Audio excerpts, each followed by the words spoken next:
Oh boy. You know, man, this Indians team is pissing me off a little bit. But what is going on, everybody? Crazy Dog back with another Indians live stream. Blah, blah, blah, blah, blah. You already know the spiel. This is my Mariners series recap, Angels series preview live stream.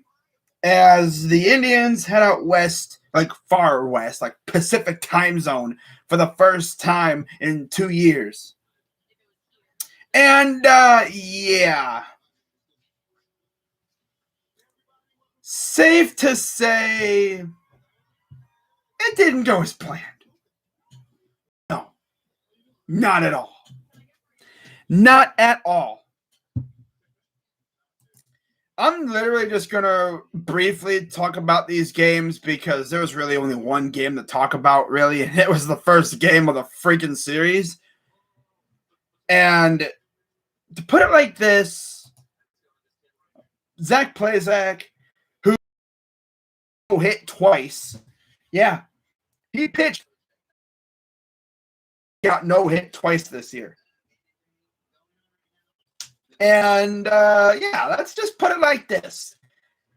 He was, 6 outs from doing something that I don't know if anyone's ever done it before, where they get no hit, and then they turn around and no hit somebody. I don't think that's really ever happened, or if it's happened, I never heard about it. I'm sure it's happened, like, but in the same season? Like, imagine that. You get no hit twice, and then you turn around and have a no hitter. But of course, the baseball gods don't like us. So, yeah, he and it's funny when we lose no hitters. It's always the same way. It's always a line drive that just goes over the infielder's glove. It was like that close to Ahmed Rosario's glove. If Ahmed was maybe as tall as Aaron Judge or Bradley Zimmer in our case, he probably would have caught that, and the no-hitter could have kept going. But, of course, he couldn't catch it. No-hitter's over. And what really pissed me off about that was that if you watch this game on the Cleveland broadcast, or even if you looked on Twitter, I mean, God, every freaking national media analyst and insider was trying to jinx us. Especially Bob Nightingale. That dude's notorious for jinxing people. My God. If you watch the Cleveland broadcast, the announcers were always talking about it. It's like, bro, a no-hitter is just like Fight Club. You do not talk about it. You try to refrain from talking about it. I believe Doctor Strange mentioned this in one of the Avengers movies. I think it was like Endgame. Might have been. No, was it Infinity War? He said, if you talk about it happening, if you say it's what's going to happen, it won't happen. That's the crazy thing. It's like, because remember, they were asking him the scenarios on which they beat Thanos. And he was like, 1 in like a billion or something like that. They beat him in like 1 out of like a billion or something. There's 1 million scenarios. They said, what was the one?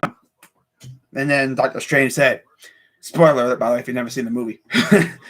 But I mean, by now you've probably seen the movie. I mean, come on. Seriously. It's been on TV dozens of times. But this dude, Doctor Strange said, if I tell you what's going to happen, it won't happen. So they're saying, he's this close to getting a no-hitter. I mean, of course, they had it on the score bug, too. That's the technical term for those scoreboards on the TV, score bugs. Never heard that term before, but that's what they call it. It's like, okay. So, game 1 of the series, we're facing a rookie. Now, there's been times where we've been victimized by rookie pitchers, but not in this game. No. We beat up on the kid from the word go, pretty much, as we only scored 4 runs, but when your pitcher's throwing a no-no, That's all you really need. Fermin Reyes home run, and then a Jake Bauer single put us up 2-0. And then Jose Ramirez added a home run for good measure in the third, a 2-run blast. And then, of course, after PlayStack's already given up the ghost, the no-hitter is gone. Dylan Moore homers. Like, wow. Yeah. J.P. Crawford singled. Like, if Ahmed would have caught that ball, there would have been 2 out in that inning. Because then Torrens grounded out. So he would have been 4 outs away from a no-no. And then Dylan Moore homered. So, of course, whatever. And then, of course, the next batter after that got him out. So, of course, the only 2 hits we gave up wound up scoring. Mm-hmm. Wow. Just our luck. Just our luck. So, yeah, we win game 1 4-2. Plesac gets the dub, obviously, 3-3. Gilbert 0-1, and Shaw got his first save. Now you're like, okay, well, why is Shaw getting a save? What happened to Class A? Well, for some reason, they thought, hey, I got an idea. Let's send out Emmanuel Class A for the 3rd straight game. Yeah, they had this dude pitching on 3 straight days. And as you would expect, he was a little bit wacky. Now, usually he's normally kind of erratic, but he couldn't freaking get anybody out. He got the first 2 out apart. He got Hanago to pop out, Seager to fly out. So yeah, at first you're thinking right there, oh, this is going to be a clean inning. Easy. 1, 2, 3. Wrong. Walked Kyle Lewis. Walked Ty France. Walked J.P. Crawford. And I'm like, okay, that's enough. Come on now. So they bring in Brian Shaw and got him striking out on 4 pitches?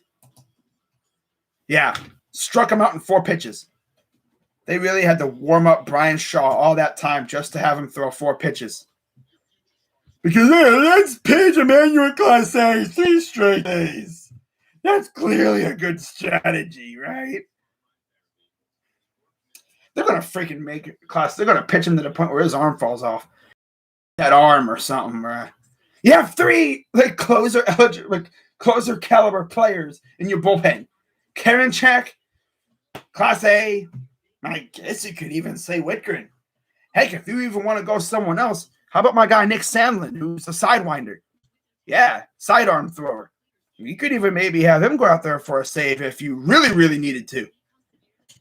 But we all know what Tito does. He loves to, I guess, throw out pitchers on consecutive days. Maybe, I think Karinchak might have pitched the day before, but yeah.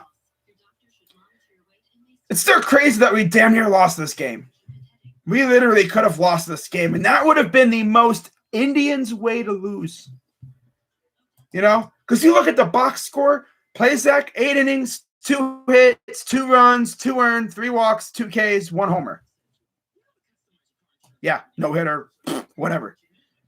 Class A came in there, walked 3 guys. Shaw's like, fine, I'll clean up the mess. And then he's the fireman, and he went in there and got 1 out. That's all they needed to do. That's all they needed to do.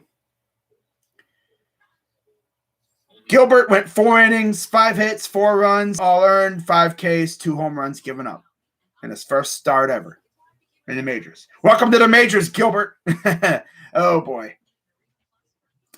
But it's like you have Karinchak in the bullpen. You have Whitgren, who I don't think pitched in a while. Use them. Use them. Don't be trotting out your closer 3 straight days. I mean, damn, boy.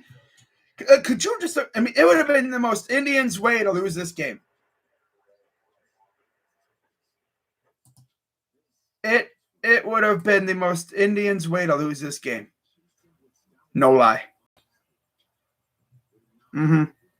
Not even lying.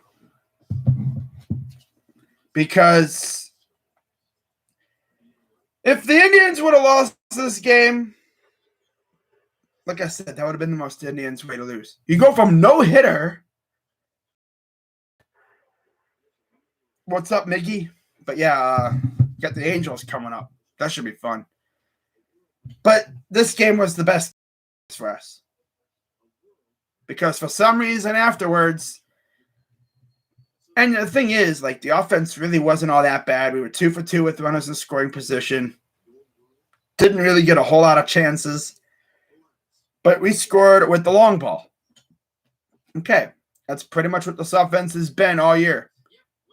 We're essentially the Twins from last year or 2 years ago. Bomba squad. That's the only way we can score. We are the worst team, I think. We're so bad on the bases. Leaving guys on base. It's so bad. Broncos are hiring Kelly Klein as do I have a football up? Nice. Who cares? Nah, but May 15th, game 2 of the series. This is where things fell apart for us. So, Triston McKenzie's on the mound against former Indians prospect Justice Sheffield. Of course, he was a Yankee. We traded Justice to the Yankees for Andrew Miller. And then I believe the Yankees traded him to the Mariners for, I think, Paxton.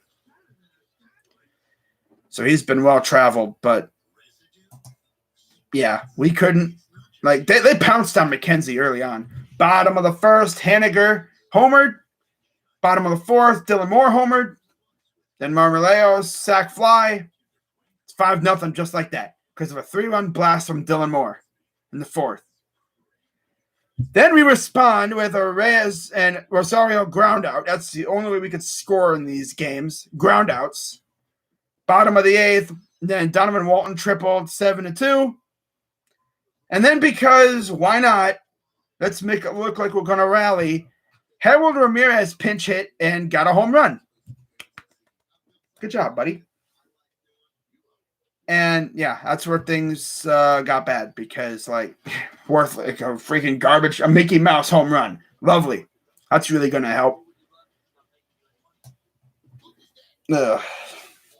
This team aggravates me so hard, man. My God, so much. Sheffield got the win. He's 3-3. McKenzie's 1-2. McKenzie went 4 1/3, 5 hits, 5 runs, all earned, 3 walks, 6 Ks, 2 homers. Once again, all over the place. And Sheffield, 6 innings, 5 hits, 2 runs, all earned, 2 walks, 2 Ks. So, yeah, not fun.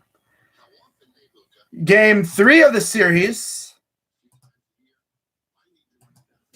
Where was that game? Oh, here's game. Oh, wait, no, this is game 2. That was game 3. Here's game 2. They had the same score, so I never would have guessed, but that was game 3. Wait, hold up. Yeah, here's game 2 right here. The 14th. Yeah, that's right. I don't know why it skipped over this. That's weird. That was game 3. Here's game 2, May 14th. Same score, so it was very hard to tell. Yeah, we lost by the same score 2 straight days. How about that?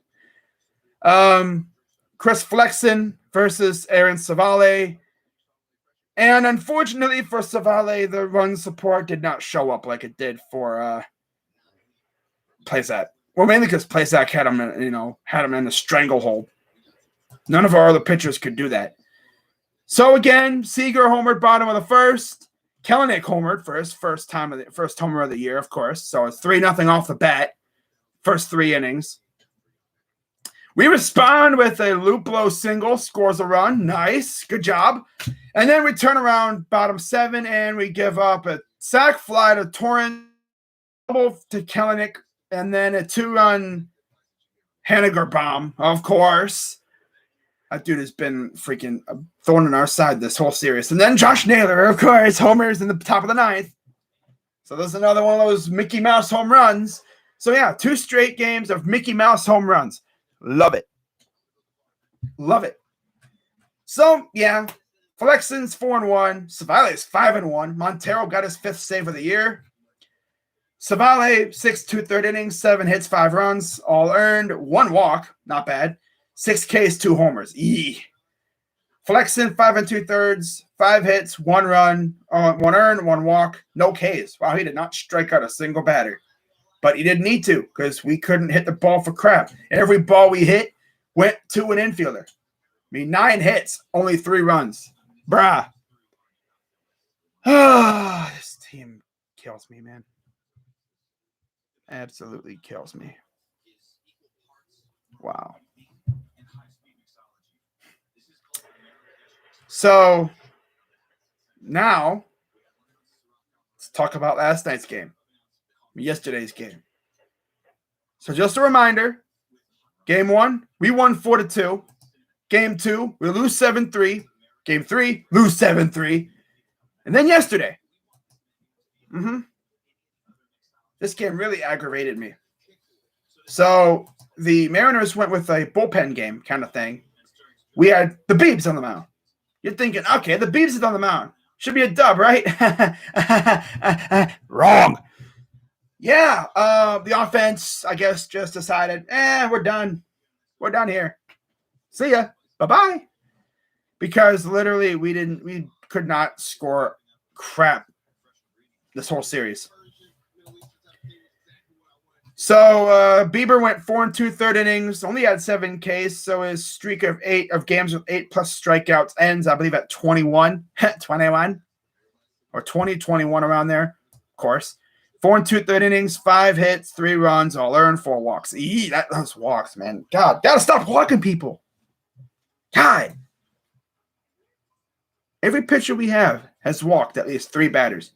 It's okay if you walk 1 or 2. That's all right. But 3, 4 up after that, it's like, you having a walkathon over there, guys? I mean, damn. You know you're not supposed to walk them, right? There's a box that you have to put the ball into, pretty much. You have to hit it within a box. That's called the strike zone. That's how you get batters out. They be hitting it everywhere. You watch these pitchers, they be going everywhere. They're trying to get them guys, these batters, to chase them. The batters are like, hey, you think I'm going to swing at that? Boy, stupid. Now, meanwhile, on the other side of things, our guys just be going up there, swing at everything. Freaking Franmil Reyes one time swung at a pitch. This wasn't in the series, but he swung at a pitch in the other batter's box. These guys be swinging at garbage, but then the best part is, pitcher throws a ball straight down the, I'm not going to swear, I'm not going to say it, straight down the pipe. Like, damn near down the middle. Like, this would be a meatball to any other hitter except our guys because they just stare at it. Hey. They be sitting there with the bat on their shoulder. Ball comes right down the middle. Beautiful pitch to hit. I can't believe he threw that. Oh, my favorite. They try to foul off every pitch. It's like, bro, just put it, like, go Oppo. Go into that. Oh, my favorite part about this team, teams would be putting the shift on, all right? Everybody's on this side of the field, or vice versa. It means wide open space on the opposite side. You go Oppo, that's a guaranteed double. What do? Hitting the opposite field is overrated. Let's hit into the shift. Jose Ramirez, I don't think, has ever gone Oppo. No, he never goes. He never hits Oppo. Everything he hits is he's a pull hitter. He pulls it all the way to the right. It's like when they do the shift on him, it's like he ain't going to go to the left. The only way he'd go to the left is if he was batting from the right side of the plate. I think he goes Oppo like once every 100 at bats, maybe. I don't even know. I have to see if there's a stat. But yeah, it's so aggravating. That was not even the most aggravating thing, really. But Seawald 1-0, Beavers 4-3. Graveman got his 5th save. Now, what really aggravated me in this series, in this game, you see where we scored those 2 runs, top of the 6th? Well, Jake Bauers was on first. Okay, we're down by 1 run. I believe it was in the 6th. Yeah. Yeah. Bauers doubled. Luplow to third. Okay. So Luplow had just reached on a fielding error, scoring Jose Ramirez. All right, here's the situation. So Naylor grounded out, scores a run. Luplow reached on a fielding error, scores another run. So Luplow is on first. Luplow has decent speed. He's not Jose Ramirez fast, but he can get around. He's not a sloth. Keep that in mind.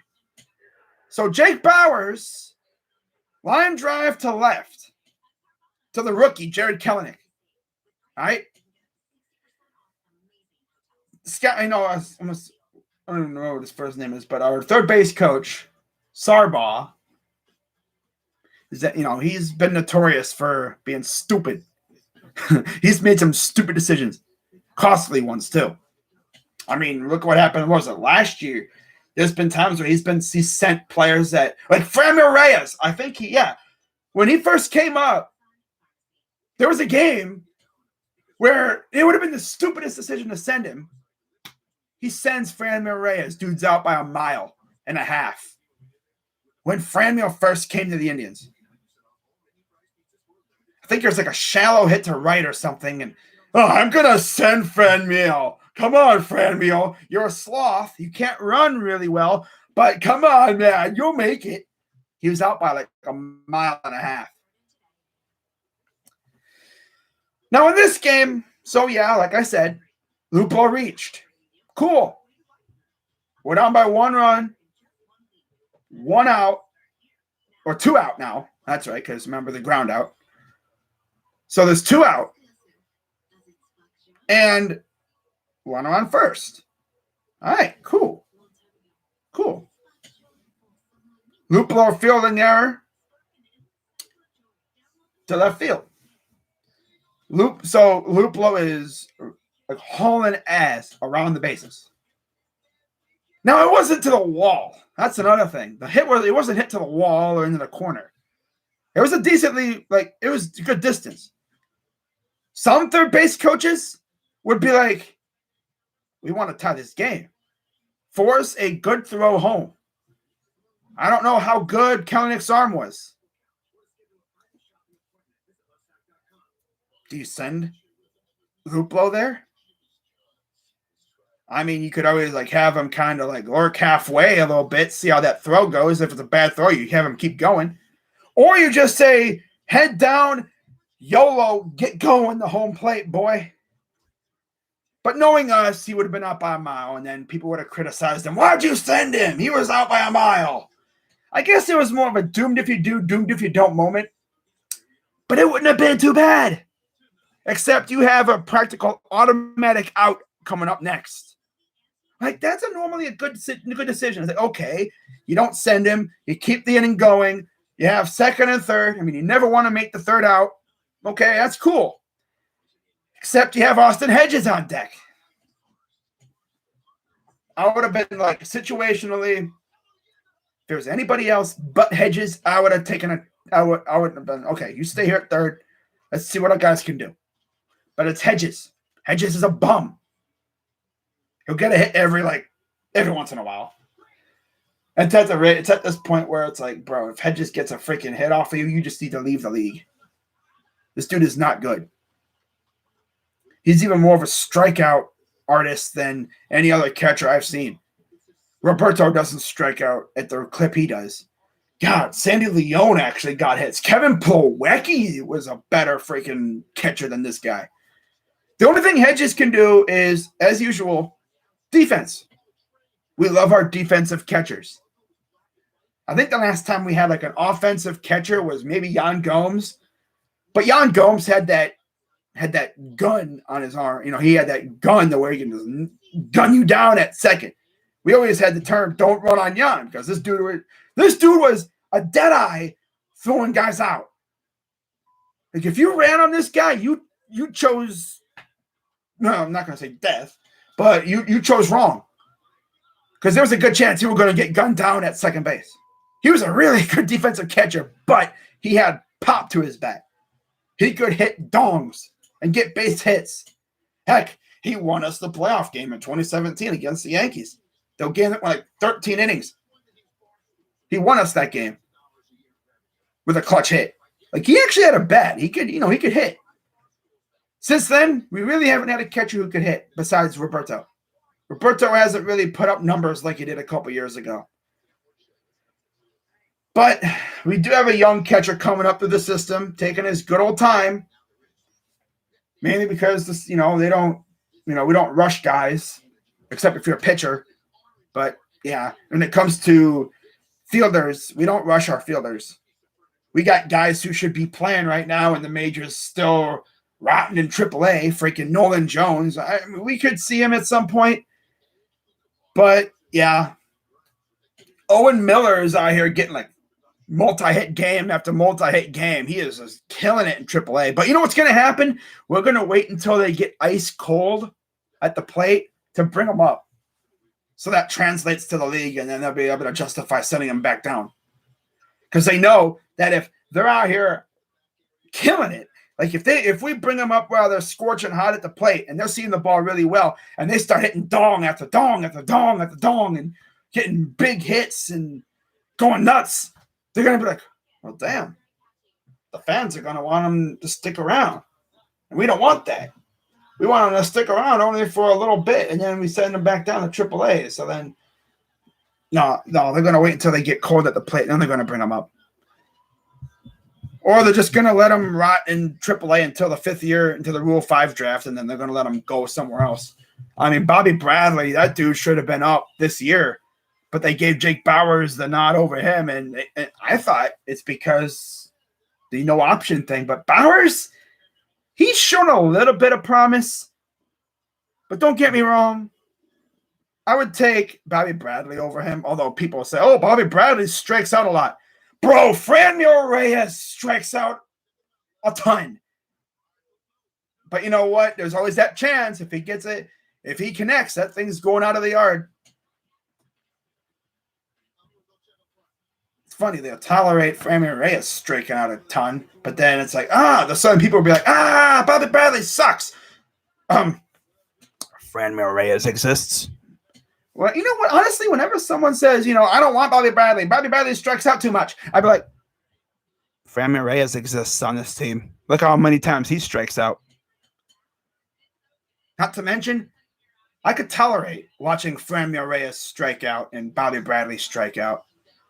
I mean, look at Giancarlo Stanton. That dude strikes out a crazy amount too, but look what happens when the ball hits his bat. There's a good chance it's going out of the yard. I mean, I'm pretty sure Bobby Bradley hit one of the longest home runs that the team has hit in the past couple of years. His one and only home run went out, I believe, 467 feet, something like that. Something crazy. It's nuts. So, yeah, we lose this game 3-2 because we freaking left the tying run at third because our catcher sucks.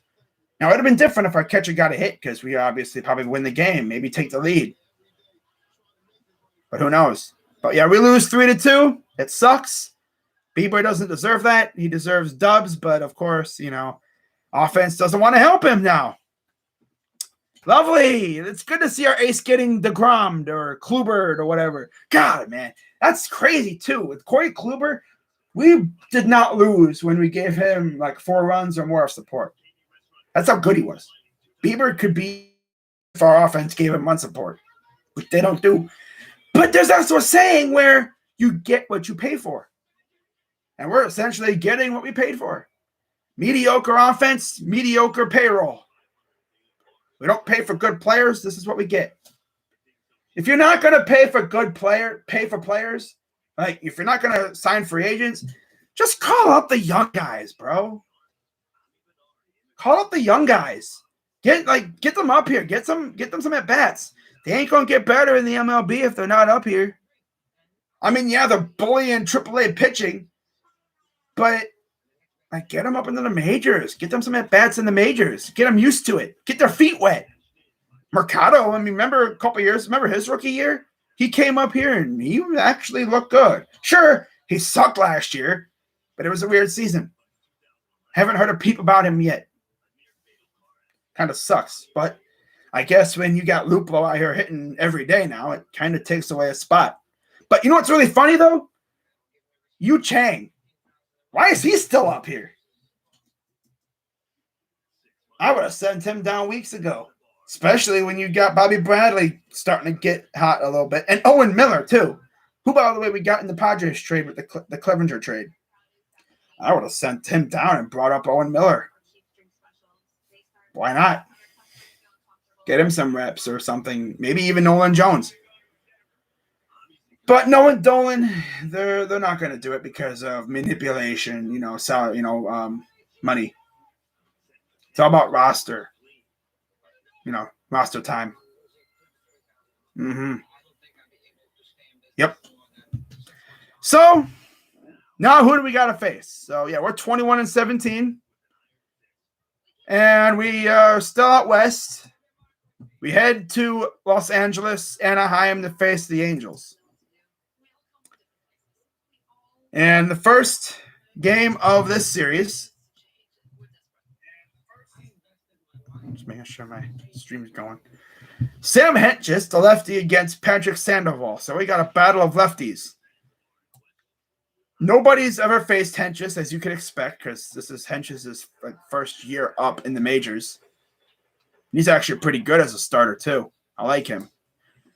Patrick Sandoval, 6.14 ERA, and only 3 of our players have faced him. Yu Chang, 0 for 1. Luplow, 0 for 2. And Fran Reyes, 0 for 1. Okay. Game 2 of this series will feature Zach Plesac against Andrew Heaney. And they have had a couple players face Plesac with really limited success. Fletcher's 2 for 4. Jose Iglesias is 1 for 2. Rendon's never got. He's 0 for 2 against him. Nice. Kurt Suzuki is 1 for 2.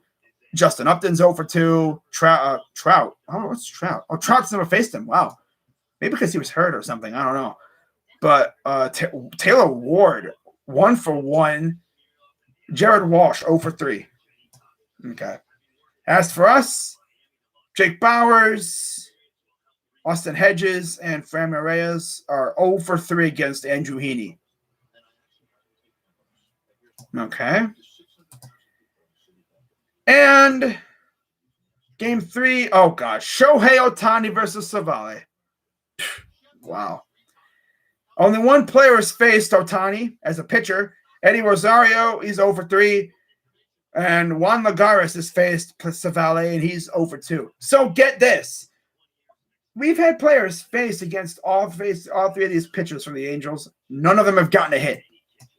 Bruh. Oh, boy. This is going to be a fun series. Well, we'll see if the offense shows up tonight. But that's essentially all I'm going to talk about. So, yeah, that's going to wrap it up for this live stream, guys. Shout out to everybody who came through. This was fun. And I'll see you guys whenever. Oh, yeah, tomorrow. Play-ins. Yeah. I'll be doing the NBA playoffs, so can't wait for that. Hopefully the playoffs are going to be lit. I think they will be. Got some fresh faces, some new characters in there. I'll probably go live for my, predictions for the playoffs. I'm going to probably do it after the play-in rounds. No. It wouldn't make sense. I'll probably do my play-in predictions probably tomorrow afternoon before the games start. So that's going to wrap it up. I'm Crazy Dog at 99. Let's go Tribe. And I'm out.